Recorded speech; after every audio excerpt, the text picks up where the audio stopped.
Ada berjuta-juta cara iblis untuk menggoda manusia, salah satunya adalah mengaku sebagai Tuhan, seperti yang pernah dilakukan oleh iblis kepada para murid Syekh Abdul Qadir Al-Jailani. Beruntung saja penyamaran itu segera diketahui sehingga iblis segera diusir. Berikut kisahnya. Suatu hari Syekh Abdul Qadir Al-Jailani dan beberapa murid-muridnya sedang dalam perjalanan di padang pasir dengan tanpa alas kaki. Padahal kondisi padang pasir waktu itu sangat panas dan para muridnya sengaja dibiarkan berjalan di depannya. Tidak lama kemudian mereka merasa sangat haus dan kelelahan. Tiba-tiba awan muncul di atas mereka seperti sebuah payung yang melindungi mereka dari panasnya matahari. Tak lama kemudian muncul juga mata air yang memancar dan sebuah pohon kurma yang berbuah banyak dan matang. Lalu datanglah sinar berbentuk bulat, lebih terang dari matahari dan berdiri berlawanan arah dengan arah matahari. Wahai para murid Abdul Qadir, aku adalah Tuhan kalian. Makan dan minumlah karena telah aku halalkan bagi kalian apa yang aku haramkan bagi orang lain, kata suara tersebut. Suara asing menyeru. Para murid itu berlari ke arah mata air untuk meminumnya, dan ke arah pohon kurma untuk memakan buahnya.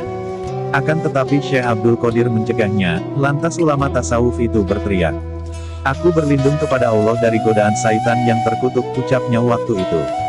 Awan, sinar, mata air, dan pohon kurma semuanya langsung hilang. Akan tetapi suara misterius itu masih ada dan terus mengganggu. Bagaimana kamu tahu bahwa itu aku? Kata suara yang sejatinya adalah iblis itu. Iblis yang terkutuk yang telah dikeluarkan Allah Subhanahu wa Ta'ala dari rahmatnya, bahwa firman Allah Subhanahu wa Ta'ala bukan dalam bentuk suara yang dapat didengar oleh telinga ataupun datang dari luar. Lebih lagi aku tahu bahwa hukum Allah Subhanahu wa Ta'ala tetap dan ditujukan kepada semua. Allah Subhanahu wa Ta'ala tidak akan mengubahnya ataupun membuat yang haram menjadi halal bagi siapa yang dikasihinya, kata Syekh Abdul Qadir. Wahai Abdul Qadir, aku telah membodohi 70 nabi dengan tipuan ini.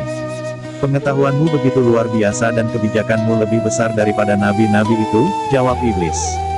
Hanya sekian banyak orang-orang bodoh saja yang menjadi pengikutmu.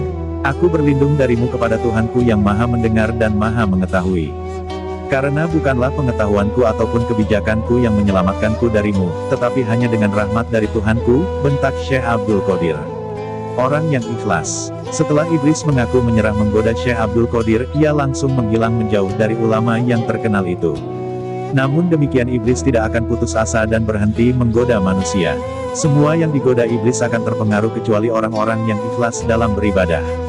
Bahkan iblis sendiri takut kepada Rasulullah Shallallahu Alaihi Wasallam. Terbukti iblis mengungkapkan cara-caranya menggoda manusia kepada nabi yang paling akhir itu. Ketetapan Allah Subhanahu wa Ta'ala telah diberikan melalui nabi akhir zaman, nabi dan rasul terakhir yang hidup di bumi ini, Nabi Muhammad Shallallahu Alaihi Wasallam, pembawa risalah terakhir, dan ketetapan itu tidak akan dirubah hingga hari kiamat. Sungguh tak masuk akal bila ada yang menghalalkan yang haram dan begitu juga sebaliknya. Wallahu a'lam.